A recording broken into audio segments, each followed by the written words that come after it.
काशीनगर वाराणसी सरकारी विद्यालय रे जिला आईन सेवा प्राधिकरण पक्षरु आईन संपर्क में सचेतनता कार्यक्रम अनुष्ठित।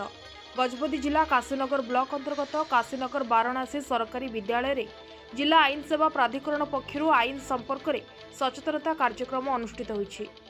ଏହି କାର୍ଯ୍ୟକ୍ରମରେ ମୁଖ୍ୟ ଅତିଥି ଭାବେ ଡିଏଲଏସ୍ ଗଜପତି ସଚିବ ଶ୍ରୀ ବିମଳ ରାଉଳଙ୍କ ଅଧ୍ୟକ୍ଷତାରେ ବରିଷ୍ଠ ଆଇନଜୀବୀ ପାରଳାଖେମୁଣ୍ଡି ବାର୍ ଆସୋସିଏସନର ଶ୍ରୀ ଗୁମ୍ମୁଡୁ ଚିଟ୍ଟି ବାବୁ, एबीओ काशीनगर श्रीमती नर्मदा दास, वाराणसी सरकारी विद्यालयर प्रधान शिक्षक श्री आर दिलीप कुमार प्रमुख उपस्थित रहिथिले। एही परिप्रेक्षी छात्र छात्री को विभिन्न आईन संपर्क में सचेतन करने सह सेमानकर दैनंदिन जीवन में आईन प्रायोगिक गुरुत्व को अवगत करा जायथिला।